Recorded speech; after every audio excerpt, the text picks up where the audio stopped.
बिस्मिल्लाहिर्रहमानिर्रहीम। बच्चों, हम लोग आज जो चैप्टर नंबर 4 का छोटा सा टॉपिक पढ़ने जा रहे हैं उसका नाम है जी पावर। चैप्टर नंबर 4 का बच्चों ये एक छोटा सा टॉपिक है, ठीक है जी। शॉर्ट क्वेश्चन और एमसीक्यूज के लिहाज से इम्पोर्टेंट है। टॉपिक का नाम है पावर, ठीक है। ये लॉन्ग क्वेश्चन में तो नहीं आता 4.4 आर्टिकल, मगर शॉर्ट क्वेश्चन के लिहाज से बच्चों ये इम्पोर्टेंट है।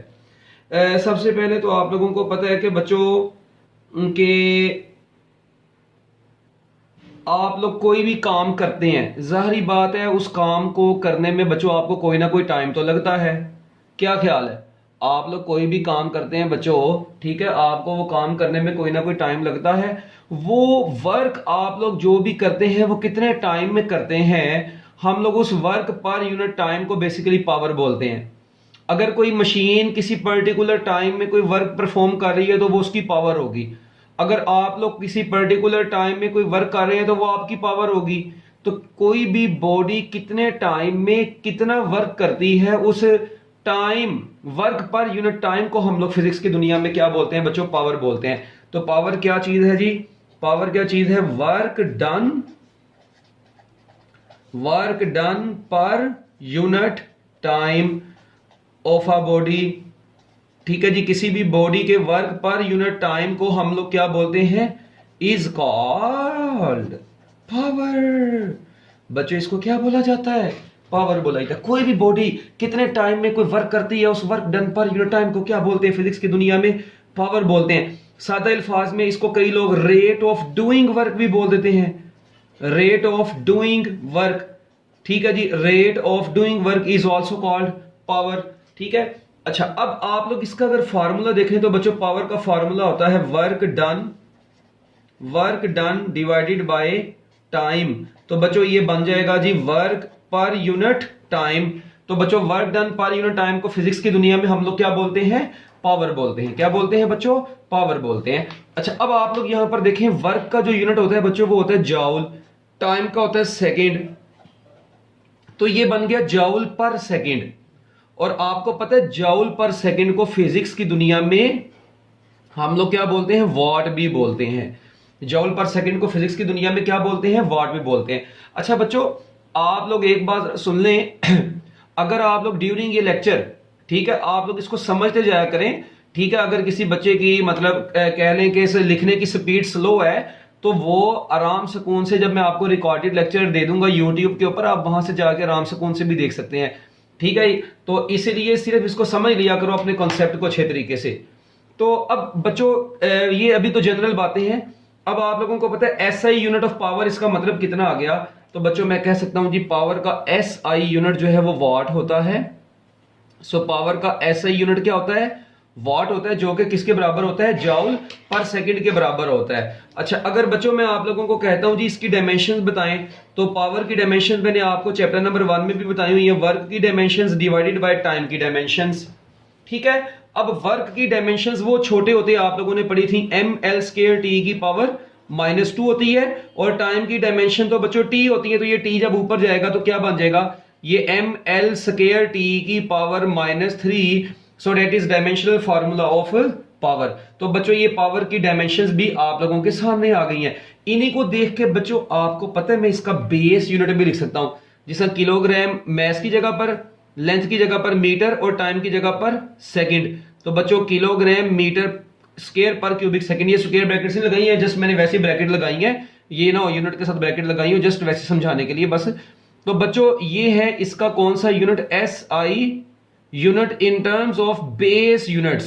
सो एसआई बेस यूनिट, ठीक है जी। ये पावर का एसआई बेस यूनिट है आप लोगों के सामने, ठीक है। ये वो बचपन की बातें हैं। अच्छा, उसके बाद आप लोग मुझे बताएं कि पावर जो है बच्चों ये कौन सी क्वांटिटी है? मैं लिखूंगा जी power is a scalar quantity.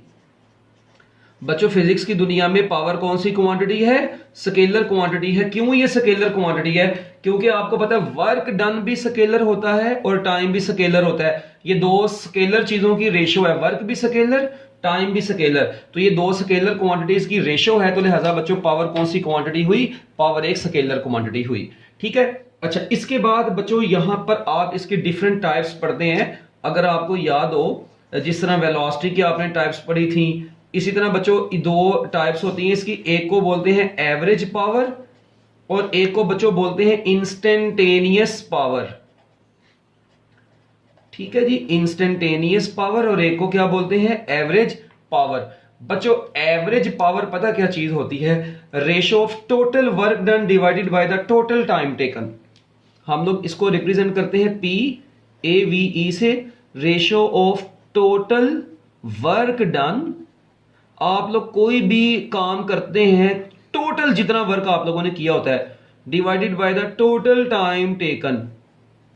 और जितना आपको उस वर्क करने में, सपोज करें आप लोगों ने किसी एक बॉडी के ऊपर, ठीक है जी, 2 घंटे वर्क किया, तो जितना वर्क आप लोगों ने किया, जितने टाइम में किया, total work divided by total time की इस रेशियो को हम लोग एवरेज पावर बोलते हैं। और इसको delta W over delta T से हमारी किताब वाला रिप्रेजेंट करता है।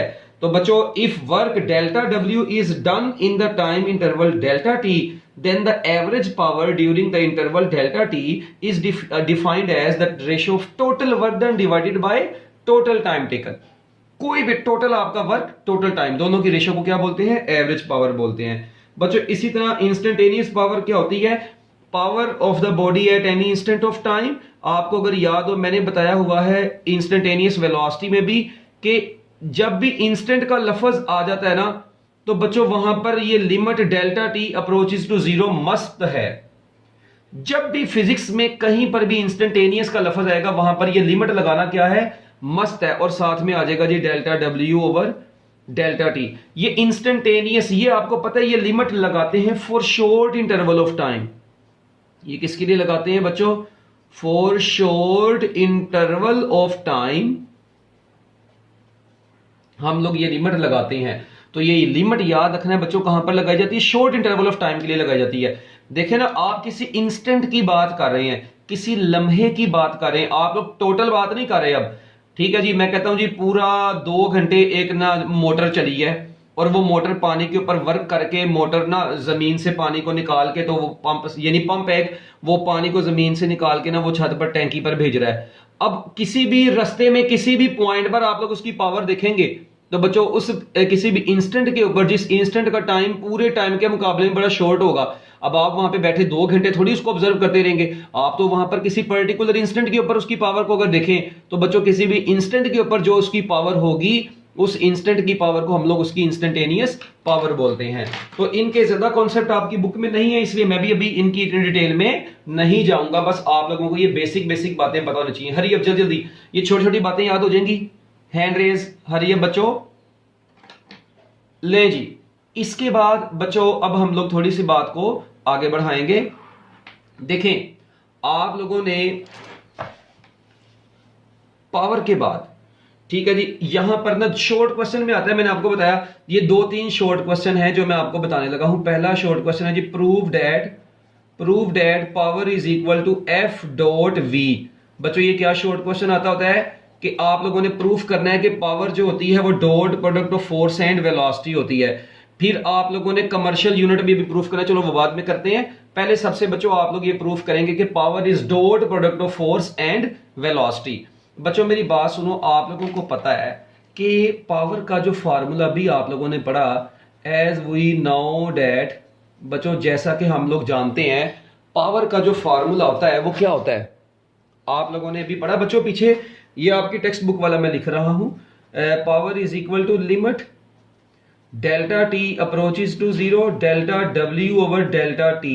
अच्छा, अब ये जो वर्क होता है ना बच्चों, वर्क, ये आपको पता है वर्क होता है F डॉट D, मगर अगर डेल्टा W होगा तो बच्चों डिस्प्लेसमेंट के साथ भी डेल्टा आ गया, यानी मैं डेल्टा W को F डॉट डेल्टा D भी लिख सकता हूं। डेल्टा का लफ्ज चेंज को शो करता है बस, ठीक है। अच्छा मुझे ये बताएं, ये लिमिट अपनी जगह पर रहने दें, ये delta T approaches to zero भी अपनी जगह पर रहने दें।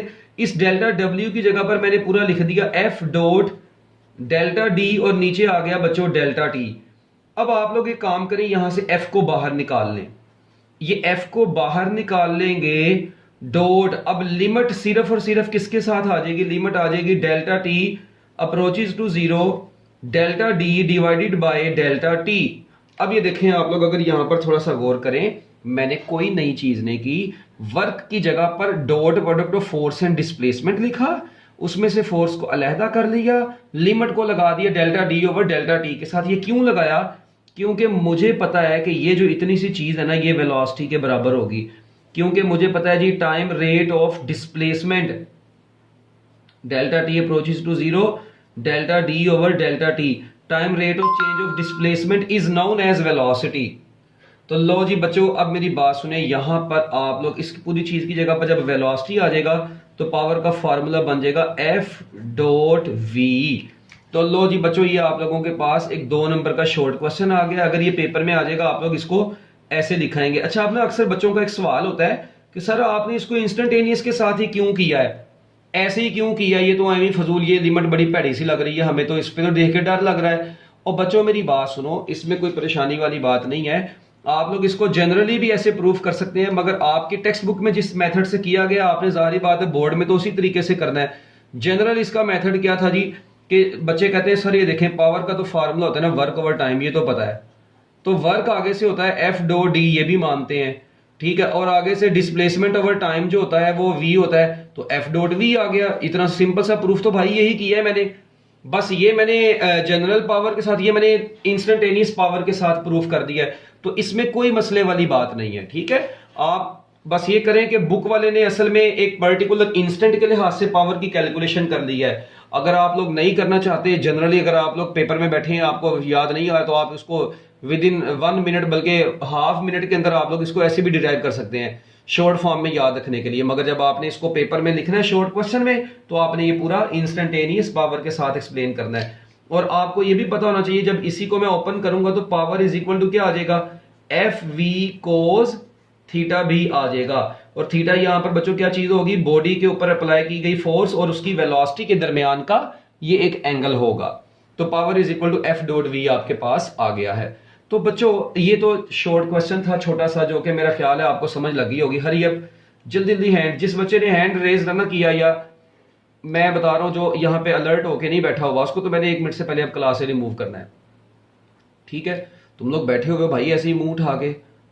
अच्छा अब देखें बच्चों, नेक्स्ट चीज, एक ये शॉर्ट क्वेश्चन इसके अंदर से बड़ा इंपॉर्टेंट है जो बन के आता होता है, ठीक है। इसके अलावा एक शॉर्ट क्वेश्चन और है जी, prove that 1 kilowatt hour, prove that 1 kilowatt hour is equal to 3.6 mega joule. बच्चों ये आप लोगों ने मैट्रिक में भी पढ़ा हुआ है, ये भी शॉर्ट क्वेश्चन बड़ा इंपॉर्टेंट है। तो देखें आप लोग सबसे पहले तो लेफ्ट हैंड साइड देखें, आप लोग मुझे बताएं इसकी लेफ्ट हैंड साइड है 1 किलोवाट आवर। अब 1 अपनी जगह पर, किलो आपको पता है 1000 होता है, वाट अपनी जगह पर रहने दे, जो आवर होता है बच्चों ये 3600 सेकंड के बराबर होगा, ठीक है ना। आवर जो होता है आपको पता है उसमें कितने सेकंड होते हैं, 3600 सेकंड होते हैं। तो बच्चों इसको मैं ऐसे लिख सकता हूं 3600, और उसके आगे फर्दर जो है ना वो अब 3 जीरो आ गए हैं ये, और वॉट सेकंड अपनी जगह पर। इसको मैं साइंटिफिक नोटेशन में लिखूंगा तो ये 3.6 इंटू 10⁻⁶ बन जाएगा। अब वॉट आपने पीछे पढ़ा था कि ये जॉल पर सेकंड होता है, क्या मैं आपको अभी बता के आया था। ये देखें किलो की जगह पर बच्चों, मैं दोबारा बता रहा हूं, किलो की जगह पर 1000 आ गया, वॉट अपनी जगह पर, आवर की जगह पर 3600 सेकंड आ गया। जब इनको मल्टीप्लाई करवाया तो 3600 के आ गए 3 जीरो आ गए और साथ में वाट सेकंड आ गया। इसी को साइंटिफिक नोटेशन में लिख दिया और वाट की जगह पर जॉल पर सेकंड लिखा। बच्चों ये सेकंड इससे कट गया तो आपके पास सिर्फ और सिर्फ क्या बचा, आपके पास बच गया 3.6 इंटू 10⁻⁶ जॉल, जिसको हम लोग 3.6 मेगा जॉल भी बोलते हैं, और यही आपकी राइट हैंड साइड है। तो लो जी बच्चों, ये आपके पास कुछ छोटे छोटे इसके जो थे ना क्या नाम है शॉर्ट क्वेश्चन के हवाले से ये इंपॉर्टेंट टॉपिक था जो कि आप लोगों का अब खत्म हो गया है। इसमें कोई मुश्किल चीज भी मैंने अभी तक आप लोगों को नहीं बताई। अच्छा अब ना एक बात आप लोगों ने याद रखनी है, ये commercial unit of electrical energy है। किलोवाट आवर के बारे में अब लाइनें लिखें, कुछ एमसीक्यूज हैं। Kilowatt hour is commercial unit of electrical energy. बच्चों ये जो इलेक्ट्रिकल एनर्जी जो है ना, ये एनर्जी का यूनिट है, एक बार ये भी याद रखना, kilowatt hour is commercial unit of electrical energy, ठीक है। ये आप लोगों की जो क्या नाम है वो आप लोगों ने पढ़ा होगा मैटर में भी कि जो जितनी भी इलेक्ट्रिकल एनर्जी जो है ना, इलेक्ट्रिसिटी जो आती है उसकी जितनी भी एनर्जी होती है वो किलोवाट आवर में मेजर की जाती है। तो ये कमर्शियल यूनिट है इलेक्ट्रिकल एनर्जी का, याद रखना है आप लोगों ने। कोई भी, ठीक है जी, वर्क डन इन 1 आवर, ठीक है जी, जो होगा अगर वर्क डन होगा 1 आवर में तो वो पावर कितनी होगी वहां पे 1 किलोवाट आवर। ये देखें मैं आपको बताता हूं। अब बच्चे कहते हैं सर जी किलोवाट आवर एनर्जी का यूनिट कैसे है? ये अब पेपर में एमसीक्यू आता है जी, kilowatt hour is unit of. अब ये बच्चे वहां पे सोचते हैं कि वाट आ गया तो ये तो पावर होगी, जबकि आंसर होता है उसका एनर्जी। ओ भाई ये देखो मेरी बात सुनो, एक्चुअल में आप लोग अगर यहाँ पे गौर करें, ये किलोवाट आवर में आप लोग देखें दो चीजें आ रही हैं, एक आ रहा है किलोवाट, ये आ रही है पावर, और साथ में आप आवर आ रहा है और ये आ रहा है टाइम। तो बच्चों power into time basically work ही बनता है अगर आप लोग गौर करें, और वर्क जो है आपको पता है एनर्जी की एक फॉर्म है। तो बच्चों ये याद रखना है कि पावर के साथ जब भी टाइम मल्टीप्लाई हो रहा होगा तो वो यूनिट एनर्जी का बनेगा, वो यूनिट पावर का बने, वर्क का बनेगा।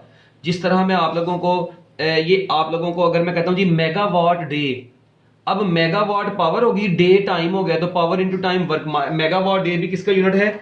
वर्क का यूनिट है, एनर्जी का यूनिट है। मैं कहता हूं जी इसके अलावा देखिए मैं कहता हूं जस्ट वाट सेकंड, तो वाट सेकंड वो भी एनर्जी का यूनिट है या वर्क का यूनिट है, क्योंकि दोनों सेम है। तो बच्चों ये किलोवाट आवर याद रखिएगा, ये एनर्जी का यूनिट है, यहां से बड़ी इंपॉर्टेंट ये बात निकलती थी। और आप लोग मुझे बताएं अगर आप लोगों के पास सेम वर्क हो, ठीक है जी, मैं कहता हूं जी 2 पंप है, उन्होंने सेम वर्क करना है, मगर एक पंप जमीन से पानी को उठा के, ठीक है जी, छत तक भेज रहा है टैंकी में 2 सेकंड में, और सेम वही पंप उसने भी उतना ही वर्क करना है, मगर वो पानी को भेज रहा है ऊपर तक 10 सेकंड में। तो इसका मतलब है बच्चों किसकी पावर ज्यादा होगी? तो बच्चों देखें अगर तो दोनों पंप हैं, दोनों पंप का काम क्या है? सेम है। तो बच्चों याद रखिएगा अगर वर्क सेम होगा ना, अगर 2 ऑब्जेक्ट्स हैं उनका वर्क सेम है, तो जो वर्क कम टाइम में होगा हम लोग कहेंगे वहां पर पावर ज्यादा लगी है। तो इसका मतलब अगर आपके पास 2 मोटर पंप थे, अपना वाटर पंप है जो जमीन से पानी को उठा के ऊपर लेके जा रहे हैं बच्चों, तो जो 2 सेकंड में लेके जाएगा इसका मतलब उसकी पावर ज्यादा है, और जो 10 सेकंड में लेके जा रहा है इसका मतलब उसके मुकाबले में उसकी पावर कम है। पावर तो दोनों की हुई, मगर अगर वर्क सेम है तो फिर टाइम का पावर के साथ इनवर्स रिलेशन होगा। ये भी बच्चों आप लोगों ने अच्छे तरीके से याद रखना है। हर ये बच्चों हैंड रेज करते हैं, याद हो जाएगा। यहां से भी पता चलता है कि ये dot product of force and velocity है, इसलिए हम लोग बोलते हैं कि ये स्केलर क्वांटिटी है, क्योंकि पावर डॉट प्रोडक्ट है 2 वेक्टर्स का, और जब भी 2 वेक्टर्स का प्रोडक्ट डॉट प्रोडक्ट लेते हैं आपको पता है आंसर क्या आता है? स्केलर आता है। लो जी बच्चों ये आप लोगों ने बातें पावर के हवाले से छोटी छोटी कुछ बातें थी जो कि अच्छे तरीके से अपने माइंड में रखनी है। ओके बच्चों, अच्छा इसके बाद अब आप लोग नेक्स्ट चीज देखेंगे, पावर आ गई, ये पावर के बाद है बच्चों छोटा सा एक टॉपिक एनर्जी का। अब एनर्जी का जो टॉपिक है ये भी आपकी किताब में जितना लिखा अभी मैं आपको सिर्फ एफएससी आपके टेक्स्ट बुक के हवाले से बता रहा हूं, एंट्री टेस्ट के हवाले से इसके अंदर बहुत ज्यादा पॉइंट्स, और वो मेरा पूरा का पूरा लेक्चर है 1.5 घंटे का, ऑलरेडी यूट्यूब के ऊपर है। तो अभी तो हम अपनी एफएससी के हवाले से चीजें कर रहे हैं जो मैं आप लोगों को बता रहा हूं। अब बच्चों एनर्जी जो है, एनर्जी याद रखिएगा, ability of a body to do work is called energy. Ability of a body to do work is called energy. वो बचपन से आप लोग डेफिनेशन पढ़ते हैं बच्चों एनर्जी की, कि किसी भी बॉडी की एबिलिटी टू डू वर्क क्या कहलाती है बच्चों? एनर्जी कहलाती है। ठीक है, मैं इधर लिख लेता हूं ability of a body, ability of a body to do work is called energy. बच्चों किसी भी बॉडी की एबिलिटी वर्क करने की क्या कहलाती है? एनर्जी कहलाती है। ठीक है, हम लोग यहां पर मैकेनिकल एनर्जी की 2 टाइप्स को डिस्कस करने जा रहे हैं। उनमें से एक को बच्चों हम लोग नाम देते हैं किसका? काइनेटिक एनर्जी का। ठीक है, और बच्चों एक को हम लोग नाम देंगे किसका? पोटेंशियल एनर्जी का। एक को हम लोग नाम देंगे बच्चों काइनेटिक एनर्जी का, और एक को हम लोग नाम देंगे बच्चों किसका? पोटेंशियल एनर्जी का। लो जी, ठीक है, अब काइनेटिक एनर्जी और पोटेंशियल एनर्जी इन दोनों में क्या फर्क होता है? बच्चों याद रखिएगा, energy possessed by a body due to its motion. बच्चों किसी भी बॉडी में जो एनर्जी पोजेस्ड होती है, energy possessed by a body, energy possessed by a body due to its motion. बच्चों किसी भी बॉडी में जो एनर्जी आती है उसकी मोशन की वजह से उसे बोला जाता है काइनेटिक एनर्जी। इसी तरह मैं ये भी कह सकता हूं energy possessed by a body, energy possessed by a body due to its position. बच्चों किसी भी बॉडी में जो एनर्जी पोजेस्ड होती है उसकी पोजीशन की वजह से जो एनर्जी उसमें आती है उसे हम लोग क्या बोलते हैं, पोटेंशियल एनर्जी। और जो बच्चों मोशन की वजह से किसी भी बॉडी में एनर्जी आती है उसे हम लोग बोलते हैं काइनेटिक एनर्जी। अब पहले हम लोग काइनेटिक एनर्जी को थोड़ा सा देख लेते हैं। बच्चों आप लोगों ने मैट्रिक में इसका बकायदा प्रूफ पढ़ा था इसके फार्मूले का। अब जाहिर बात है एफएससी में इसका प्रूफ तो नहीं है। काइनेटिक एनर्जी का फार्मूला होता है 1/2mv²। बच्चों ये इसका फार्मूला होता है। यहां पे m क्या चीज होती है, m ऑब्जेक्ट का मैस है जो मोशन में है, ये m यहां पर उस ऑब्जेक्ट का मैस है, और ये v यहां पर उस ऑब्जेक्ट की स्पीड है। ये m यहां पर बच्चों क्या है, ये m यहां पर मैस ऑफ द बॉडी है जो कि मोशन में है, और v यहां पर उसकी स्पीड ऑफ द बॉडी है जो बॉडी मोशन में है। ये उसकी स्पीड को शो करता है फार्मूला, बस। अच्छा, जबकि पोटेंशियल एनर्जी का जो फार्मूला है ना बच्चों वो इतना आसान नहीं है। ये डेफिनेशन तो मैंने आपके सामने लिख दी है, आसान तो है, मैं भी मजाक कर रहा हूँ। देखें बच्चों, पोटेंशियल एनर्जी किसी भी बॉडी की जो होती है वो उसकी वेट और हाइट का मल्टीपल होती है। एक ऑब्जेक्ट को आप लोग जमीन से उठा के किसी पर्टिकुलर हाइट पर ले जाते हैं तो वेट उसका mg होता है और हाइट उसकी h होती है। तो बेसिकली पोटेंशियल एनर्जी का फार्मूला mgh होता है। m यहां पर मैस ऑफ द बॉडी होता है बच्चों, m यहां पर क्या होता है, मैस ऑफ द बॉडी होता है। g बच्चों यहां पर आपको पता है ग्रेविटेशनल एक्सेलरेशन होता है।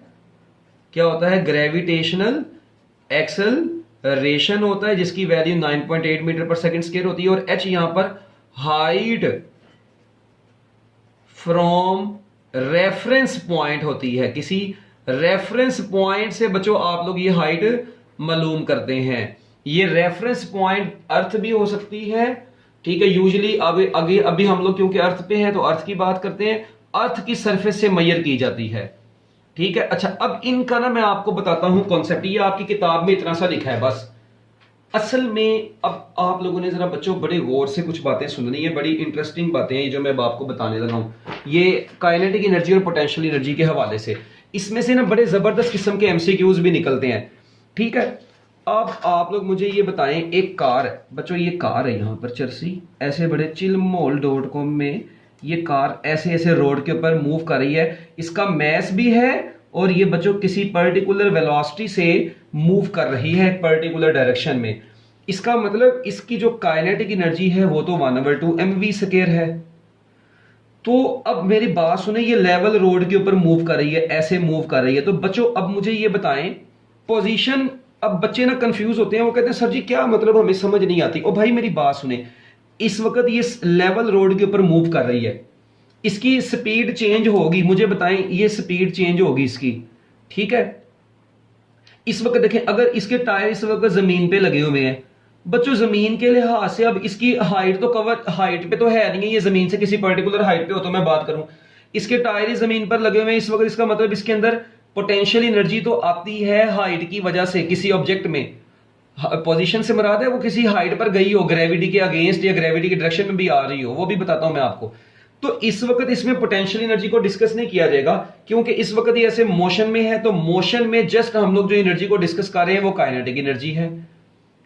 तो ये बच्चों काइनेटिक एनर्जी का, अब देखें आपको पता है इसका मैस भी, इसका वेलोसिटी भी, इसका मतलब इसका मोमेंटम भी होगा। काइनेटिक एनर्जी का एक और फार्मूला भी आप लोग देख सकते हैं। मैं m² v² और नीचे m लिख दूं, मैंने m से मल्टीप्लाई और डिवाइड करवाया। इससे क्या होगा देखें, ये अब कट जाएगा दोबारा, जवाब तो ऊपर वाला आया मगर एक फायदा हो गया, ऊपर बन गया मोमेंटम का स्केयर, नीचे आ गया 2m।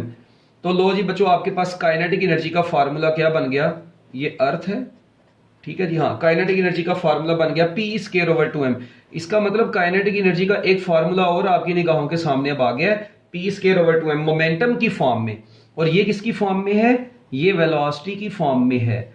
तो बच्चों अब आपके पास काइनेटिक एनर्जी के दो फार्मूलाज आ गए, एक आया है इन टर्म्स ऑफ वेलोसिटी, एक आया इन टर्म्स ऑफ मोमेंटम। अगर आपको किसी बॉडी का मैस और मोमेंटम दिया होगा तो काइनेटिक एनर्जी इस फार्मूले से निकालेंगे। अगर आपको बॉडी के मैस और वेलोसिटी या स्पीड की बात कर देगा तो काइनेटिक एनर्जी इस फार्मूले से निकालेंगे। डन बच्चों, ये याद हो जाएगी आपको बात। और बच्चों मुझे बताएं, मैस तो कभी नेगेटिव हो नहीं सकता, मैस कभी नेगेटिव नहीं हो सकता। अच्छा, अब मैस तो कभी नेगेटिव होना नहीं है, ठीक है। दूसरी बात रह गई वेलोसिटी, वी स्पीड है, अगर ये नेगेटिव हो भी, वेलोसिटी अगर नेगेटिव हो भी तो स्केयर की वजह से पॉजिटिव हो जाएगी। इसका मतलब है, याद रखना बच्चों, kinetic energy is always positive. Kinetic energy is always positive, ये कभी नेगेटिव नहीं हो सकती। हाँ, जीरो उस वक्त होगी अगर बॉडी रेस्ट पर है तो उसकी वेलोसिटी ही नहीं है, उसकी काइनेटिक एनर्जी जीरो होगी। तो बच्चों काइनेटिक एनर्जी हमेशा क्या होती है? पॉजिटिव ही होती है, ऑलवेज। मैं क्लियरली लिख रहा हूं बच्चों, ये ऑलवेज पॉजिटिव होती है, ठीक है। और जस्ट मोशन है किसी बॉडी पे तो उसके अंदर काइनेटिक एनर्जी है। हाँ, अगर वो जमीन से किसी पर्टिकुलर हाइट पर है, ठीक है, तो बच्चों जाहिर बात है उसके अंदर पोटेंशियल एनर्जी भी होगी, वो मैं आपको बता देता हूं अभी। तो ये आप लोगों ने याद रखना है। इसके जो एसआई यूनिट है वो भी जूल है, एसआई यूनिट बच्चों इसका भी क्या है? जूल है। इसकी डायमेंशंस भी वही होंगी जो एनर्जी की होती है, ml²T⁻², यही इसकी डायमेंशंस हैं। अच्छा, अब बच्चे कहते हैं सर यहां पर तो 1/2 भी आ रहा है। अब ना यहां पर देखें जूल है ना, इसको बच्चों में किलोग्राम मीटर स्क्वायर पर सेकंड का स्क्वायर भी लिख सकता हूं। अब अक्सर बच्चों के ना जहनों में यहां पर ये सवाल आता है, वो कहते हैं सर जी ठीक है ये तो बात समझ में आई, ये किलोग्राम मीटर स्क्वायर पर स्क्वायर सेकंड इधर से कैसे निकलता है? भाई देखो 1/2 कांस्टेंट है, ये यूनिट्स में इंक्लूड बच्चों नहीं होता। 1/2 कांस्टेंट है, ये यूनिट्स में इंक्लूड नहीं होगा। बाकी बच गया मैस, मैस किलोग्राम हो गया, वेलोसिटी होगी मीटर पर सेकंड, इसका स्क्वायर लें तो बन जाएगा मीटर स्क्वायर पर स्क्वायर सेकंड। तो देखो किलोग्राम मीटर स्क्वायर पर स्क्वायर सेकंड आ गया। तो 1/2 यूनिट्स में या डायमेंशंस में हिस्सा नहीं लेता। मैंने आपको बताया था यूनिट्स निकाल दें या डायमेंशन निकाल दें या परसेंटेज अनसर्टेनिटी निकालनी हो तो ये जो कांस्टेंट होता है इसको इग्नोर करके वेरिएबल्स को और उनकी पावर्स को डील करते हैं। एनी हाउ, ये बातें आपको बच्चों कुछ काइनेटिक एनर्जी के बारे में बता दी हैं। अब देखें, अगर किसी बॉडी का मैस डबल कर दूं, उसकी स्पीड भी डबल कर दूं, तो काइनेटिक एनर्जी के ऊपर क्या फर्क पड़ेगा? 1/2 को नहीं देखना, इस 1/2 को नहीं देखना। जस्ट मैस को डबल किया वो 2m हो गया, स्पीड को डबल किया वो 2v का स्क्वायर। तो बच्चों 2v का स्क्वायर लेंगे तो वो 4v स्क्वायर बन जाएगा। उसका 4 मैस के 2 से मल्टीप्लाई होगा तो 4 × 2 8 हो जाएगा। इसका मतलब काइनेटिक एनर्जी पहले से 8 गुना बढ़ जाएगी। अब बच्चे कहेंगे सर जी नहीं वो 8 2 से डिवाइड नहीं होगा। ओ भाई मैंने बताया ये फॉर्मूले का 1/2 है, इसको आपने नहीं छेड़ना। मैंने ये डायरेक्ट और इनवर्स रिलेशन वाले ना पूरे लेक्चर यूट्यूब के ऊपर ऑलरेडी दिया हुआ है। ये अभी मैं आपको जस्ट वैसे ही बता रहा हूं, ठीक है। वहां से अगर आपने देखना है तो वहां पे आप लोगों को वैसे ये पूरी चीज बड़ी डिटेल में मिल जाएगी कि कैसे डायरेक्ट कैसे इनवर्स रिलेशन होता है उसके मुताबिक, ठीक है। वैसे मैं आपको छोटा सा हिंट दे देता हूं इसका। ये देखो अक्सर बच्चों के जहनों में आता है ना कि सर जी मैस को डबल किया। और भाई देखें काइनेटिक एनर्जी जो नई आएगी, जो न्यू आएगी वो बराबर होगी 1/2। देखें आपने मैस को डबल किया, इधर से स्पीड को भी डबल किया, ठीक है। अब मुझे ये बताएं ये 1/2 ये 2m 2v का स्क्वायर लोगे तो यार ऑब्वियस ही बात है वो 4v स्क्वायर आएगा। अच्छा अब ये देखो 1/2 ये बन गया 8mv स्क्वायर।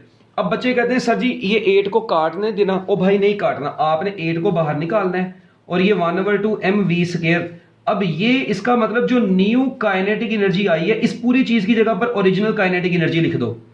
ये ओरिजिनल काइनेटिक एनर्जी की फॉर्म में आपके पास आ गई है। तो देखो अगर मैं 2 को काट दूंगा तो वो तो न्यू काइनेटिक एनर्जी ओल्ड के काइनेटिक एनर्जी नहीं फिर यहां पे आनी थी, क्योंकि इस चीज को आपने दोबारा वापस काइनेटिक एनर्जी भी बनाना है, इसलिए इस 1/2 को आप लोगों ने नहीं छेड़ना।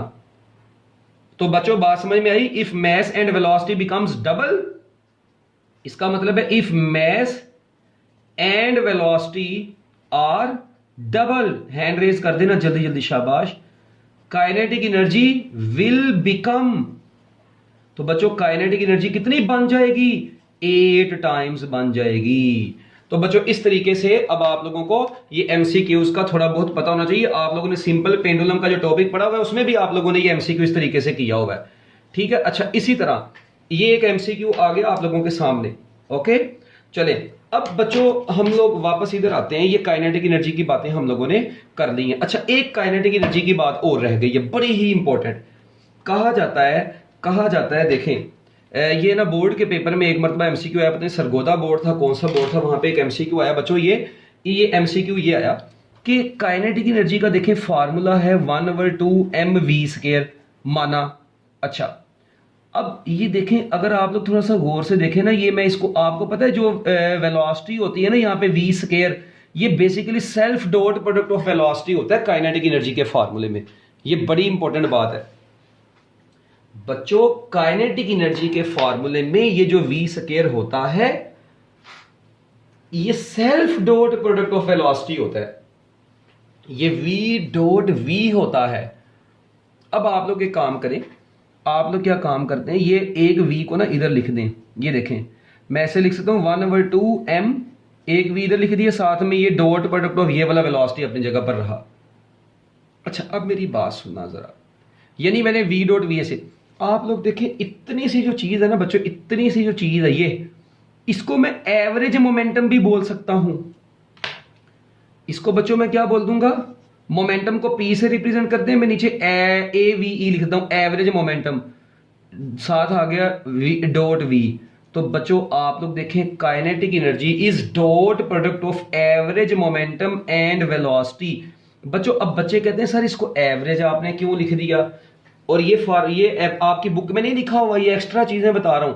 और बच्चों मेरी बात सुनो, आप लोग देखें एक बॉडी रेस्ट पे, उसका इनिशियल मोमेंटम 0 होगा, कुछ टाइम बाद वो मूव कर गई, उसकी फाइनल वेलोसिटी v हो गई। तो बच्चों initial plus final divided by 2 करें तो आपके पास आंसर mv/2 नहीं आएगा। इसका मतलब एवरेज जो चीज होगी उसको मैं ऐसे लिख सकता हूं ना, initial plus final divided by 2। तो बच्चों याद रखिएगा dot product of average momentum and velocity. तो बच्चों ये क्या है, एवरेज, मैं लिख देता हूं, वेरी इंपॉर्टेंट, ये Oxford college and academy of science में बस ये बातें बताई जाती हैं। Average momentum and velocity, dot product of average momentum and velocity is called kinetic energy. एक ये भी बच्चों यहां से बड़ा इंपॉर्टेंट एमसीक्यू आप लोगों के सामने आ गया, हैंड रेज करते हैं अगर समझ आ गई इस बात की, जल्दी जल्दी शाबाश बच्चों, मिनट लगाओ। अच्छा जी, गुड बच्चों। अब एक पॉइंट और यहां पे, एक मरतबा मैंने पेपर में एमसीक्यू देखा, उसने पूछा हुआ था अगर किसी बॉडी की काइनेटिक एनर्जी 3 टाइम्स उसके मोमेंटम के हो जाए, if kinetic energy becomes 3 times of the momentum, अगर किसी बॉडी की काइनेटिक एनर्जी मोमेंटम के 3 टाइम्स हो जाए तो बताएं उस बॉडी की वेलोसिटी क्या होगी। ये बच्चों जब भी ऐसा कोई सवाल आ गया, अपने अब्बा जी का बताया हुआ ये तरीका बस आप अपने जहन में रख लेना।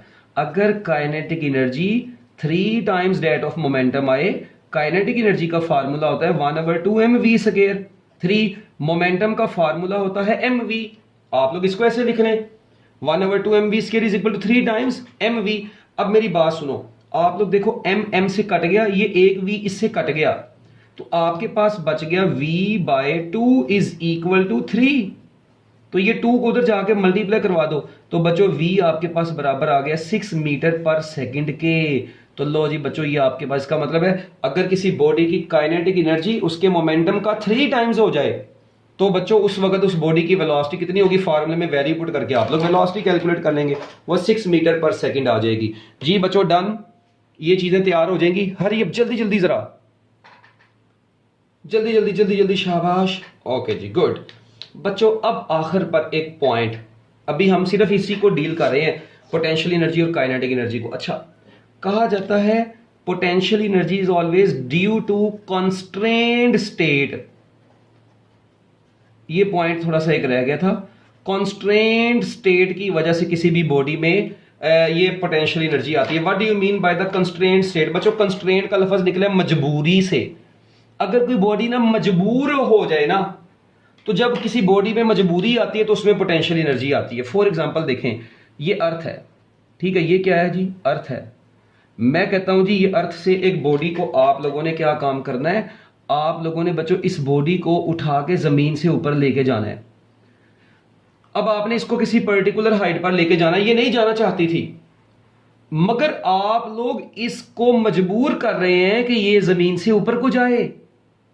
तो बच्चों जब भी किसी बॉडी को आप लोगों ने मजबूर करना है ना, नीचे से ऊपर भेजना है उसको, तो बच्चों उस वक्त उसके अंदर कौन सी एनर्जी आनी है, उस वक्त उसके अंदर पोटेंशियल एनर्जी आनी है। इसका मतलब उसके अंदर इतना पोटेंशियल है कि वो अगेंस्ट द ग्रेविटी जा रही है। तो किसी भी फील्ड के अगेंस्ट जब भी कोई बॉडी मूव करती है, इस वक्त ग्रेविटेशनल फील्ड के अगेंस्ट बॉडी मूव कर रही है, तो कोई भी बॉडी फील्ड के अगेंस्ट मूव करती है तो उसके अंदर पोटेंशियल एनर्जी आती है। तो बच्चों ये याद रखिएगा, अगेंस्ट द फील्ड जब भी कोई बॉडी मूव करेगी तो उसमें पोटेंशियल एनर्जी आएगी।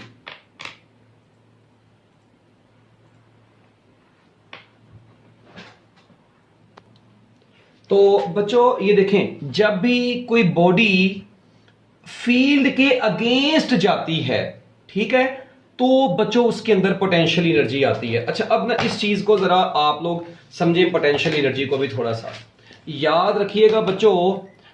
अगर मैं आप लोगों से ये कहता हूं, ये देखें जरा, एक बॉडी ना ऐसे, ये देखें, ये एक बॉडी है, ठीक है, ये जा रही है ऐसे ऊपर को, अपवर्ड डायरेक्शन में बच्चों, ऐसे ऐसे जा रही है। इस वक्त आप लोग देखें, ठीक, आप बच्चे कहते हैं सर जी ये मोशन में भी तो है, तो भाई ठीक है, इस वक्त आपको पता है इसके अंदर काइनेटिक एनर्जी भी है मगर, और इसके अंदर पोटेंशियल एनर्जी भी। अच्छा, अब मैंने इसको फेंक दिया है ऊपर को, अब बच्चे कहते हैं सर जी मोशन में तो है, तो बिल्कुल है मोशन में, भाई मोशन में है, ठीक है, इसका मतलब इसके अंदर काइनेटिक एनर्जी भी है, इसके अंदर पोटेंशियल एनर्जी भी है। अच्छा, अब आप लोगों ने यहां पर क्या काम करना है, जरा मेरी बात गौर से सुनना बच्चों। ऊपर जा रही है, ठीक है, ऊपर जाती जा रही है, ग्रेविटी के अगेंस्ट जा रही है, जितना ज्यादा ऊपर गई इसका मतलब इसको फील्ड के अगेंस्ट ज्यादा पोटेंशियल मिला है। अब देखें, ग्रेविटी की ग्रेविटेशनल फील्ड, ठीक है, ये अर्थ की ग्रेविटेशनल फील्ड इसको नीचे को खींच रही है, मगर ये ग्रेविटी के अगेंस्ट जा रही है, ये अपनी फील्ड के अगेंस्ट जा रही है। तो बच्चों जब भी कोई बॉडी फील्ड के अगेंस्ट जाती है तो उसकी पोटेंशियल एनर्जी हमेशा क्या करती जाती है, एक तो उसके अंदर पोटेंशियल एनर्जी आ गई, अगर वो जाती जाएगी तो पोटेंशियल एनर्जी इंक्रीज करती जाएगी, और आपको पता है बॉल को ऊपर फेंकते हैं उसकी स्पीड कम होती जाती है और काइनेटिक एनर्जी ऑब्वियस ही बात डिक्रीज कर रही होती है। तो बच्चों याद रखना, जब भी कोई बॉडी अपवर्ड डायरेक्शन में फेंकी है तो उसकी काइनेटिक एनर्जी तो डिक्रीज की है, मगर उस वक्त उसकी पोटेंशियल एनर्जी क्या कर रही है, इंक्रीज कर रही है। और अगर यही बॉडी बच्चों जब नीचे आती है तो अभी भी देखें फील्ड की इंटरेक्शन में तो है, हाँ, अगर वो नीचे को आ रही है इसका मतलब अब उसका अपना पोटेंशियल लॉस कर रही है, अब फील्ड की डायरेक्शन में आ रही तो बच्चों उसकी पोटेंशियल एनर्जी फिर डिक्रीज होगी और नीचे आते आते उसकी स्पीड बढ़ती है और काइनेटिक एनर्जी इंक्रीज करती जाती है। तो ये तो हम लोग आगे पढ़ेंगे भी law of conservation of energy में, और के एनर्जी कैसे कन्वर्ट होती है एक फॉर्म से दूसरी फॉर्म में। अभी मेरा बताने का मकसद ये था कि जब भी कोई बॉडी फील्ड के अगेंस्ट मूव करती है ना, बेशक वो ग्रेविटेशनल फील्ड है, अगर ग्रेविटेशनल फील्ड है तो बच्चों उसके अंदर देखें, अब ग्रेविटी के अंडर, अगर किसी बॉडी में ग्रेविटी के अंडर पोटेंशियल एनर्जी आ रही है तो उसको हम लोग नाम देते हैं ग्रेविटेशनल पोटेंशियल एनर्जी का। हम लोग उसको क्या नाम देते हैं, जीपीई मैं लिख रहा हूं, इससे मुराद है ग्रेविटेशनल पोटेंशियल एनर्जी। और ग्रेविटेशनल पोटेंशियल एनर्जी का फार्मूला क्या है, आप लोगों ने पढ़ा, mgh है। ये ग्रेविटेशनल पोटेंशियल एनर्जी का फार्मूला है mgh। अच्छा, अगर मैं बच्चों आप लोगों को कहता हूं जी मेरे पास एक स्प्रिंग है, स्प्रिंग के ऊपर देखें मैंने ना ऐसे इसके साथ मैस लगा के, तो बच्चों मैं इसके ऊपर फोर्स लगाता जा रहा हूं, तो अब देखिए ये स्प्रिंग नहीं जाना चाह रहा था, मैं इसको जबरदस्ती लेकर गया आगे को, इसका मतलब मैंने इसके अंदर भी कंस्ट्रेंट स्टेट आ गई, मजबूरी के तहत ही आगे को मूव किया। तो बच्चों इसके अंदर जो एनर्जी स्टोर होगी तो वो पोटेंशियल एनर्जी, मगर उसको हम लोग नाम देते हैं इलास्टिक पोटेंशियल एनर्जी का। और इस एनर्जी को हम लोगों ने चैप्टर नंबर 7 में पढ़ना है, अभी आप लोग जस्ट याद रख लेंगे। और इस इलास्टिक पोटेंशियल एनर्जी का फार्मूला जो होता है 1/2kx² होता है। k यहां पर स्प्रिंग कांस्टेंट है, x यहां पर डिस्प्लेसमेंट है स्प्रिंग के अंदर जो प्रोड्यूस हुआ है, k यहां पर क्या है बच्चों, स्प्रिंग कांस्टेंट है। तो ये इलास्टिक पोटेंशियल एनर्जी का फार्मूला भी आपके पास आ गया, ग्रेविटेशनल पोटेंशियल एनर्जी का भी आ गया। तो ये ग्रेविटेशनल पोटेंशियल एनर्जी और इलास्टिक पोटेंशियल एनर्जी ये आप लोगों ने याद रखनी है। इसी तरह बच्चों जब कोई चार्ज, ये हम लोग सेकेंड ईयर में पढ़ेंगे, जब कोई चार्ज इलेक्ट्रिक फील्ड के अगेंस्ट मूव करता है तो बच्चों उसके अंदर जो एनर्जी उस वक्त आती है उसे बोला जाता है इलेक्ट्रिकल पोटेंशियल एनर्जी। उसे क्या बोला जाता है, इलेक्ट्रिकल पोटेंशियल एनर्जी। और वो होती है चार्ज इनटू पोटेंशियल डिफरेंस। वो किसके बराबर होती है, वो चार्ज इनटू पोटेंशियल डिफरेंस के बराबर होती है। ये आपकी टेक्स्ट बुक में नहीं लिखा हुआ, आपकी टेक्स्ट बुक में ये एक ही लिखा हुआ है। मैं बता रहा हूं आपको कि बच्चों ग्रेविटेशनल पोटेंशियल एनर्जी के अलावा इलास्टिक पोटेंशियल एनर्जी भी होती है 1/2 kx²। इसमें जो k है ये स्प्रिंग कांस्टेंट है, ये भूल ना जाना। ये k बच्चों क्या है? स्प्रिंग कांस्टेंट है। वो आपने पढ़ा नहीं था हुक्स लॉ, F = kx। ये चैप्टर नंबर 7 में जाके डिटेल में पढ़ेंगे हम लोग। इसी तरह ये चैप्टर नंबर 12 में आना है जाके सेकंड ईयर में, वहां पर पढ़ेंगे इलेक्ट्रिकल पोटेंशियल एनर्जी। क्यू क्या है? चार्ज। और डेल्टा वी की डेल वी क्या है बच्चों? ये पोटेंशियल डिफरेंस होता है दो पॉइंट्स के दरमियान का, ये वहां पर जाके हम लोग पढ़ेंगे। अभी बस ये आपके पास बच्चों तो याद रखिएगा, कंप्रेस्ड स्प्रिंग के अंदर कौन सी एनर्जी होती है? इलास्टिक पोटेंशियल एनर्जी होती है। और पोटेंशियल एनर्जी को हमेशा किसी रेफरेंस पॉइंट से मेजर किया करते हैं। देखें मैं आपको कहता हूं जी एक टेबल है, इस टेबल के ऊपर नहीं, देखें इस टेबल की जो हाइट है ना बच्चों, सपोज करें यहां से यहां तक है वो h1। अच्छा एक बॉडी जो है ना वो अब इधर पड़ी हुई है और उसकी ना हाइट यहां से यहां तक h2 है, मतलब यहां पे पड़ी है ये टेबल से, ये टेबल है, टेबल से ऊपर की जो हाइट है वो h1 है, टेबल के नीचे जो हाइट है ना वो h1 है। अब देखें एक बच्चा आया, वो कहता है सर जी इस बॉडी की ना, इस जिसका मैस m है, एक कहता है इसकी पोटेंशियल एनर्जी है mgh2, एक कहता है नहीं जी इसकी पोटेंशियल एनर्जी है mgh1 + h2। बच्चों मुझे बताएं इन दोनों चर्सियों में से कौन सही होगा? एक कहता है पोटेंशियल एनर्जी mgh2 है, एक कहता है नहीं जी mgh1 + h2 है। बच्चों ये दोनों ही सही हैं, मेरी बात सुने। h2 अगर टेबल की सरफेस के लिहाज से देखें, अगर विद रिस्पेक्ट टू टेबल देखें तो इसकी हाइट h2 बन रही है बस, मगर अगर आप लोग विद रिस्पेक्ट टू अर्थ देखें तो अर्थ से बच्चों इसकी टोटल हाइट h1 + h2 है। इसका मतलब पोटेंशियल एनर्जी हमेशा उस पोजीशन, उस रेफरेंस पॉइंट के ऊपर डिपेंड करती है जिस रेफरेंस पॉइंट से इसको हम लोग मेजर कर रहे होते हैं। तो लो जी बच्चों ये था आपका छोटा सा पोटेंशियल एनर्जी का टॉपिक और काइनेटिक एनर्जी का टॉपिक और पावर का टॉपिक। तो ये आप लोगों को इनसे रिलेटेड बोर्ड के पेपर में कुछ एमसीक्यूज आ सकते हैं जो कि मैंने आप लोगों को बता दिए हैं। तो मैं उम्मीद करता हूं कि आप लोगों को ये सारे समझ आ गए होंगे। अल्लाह हाफिज।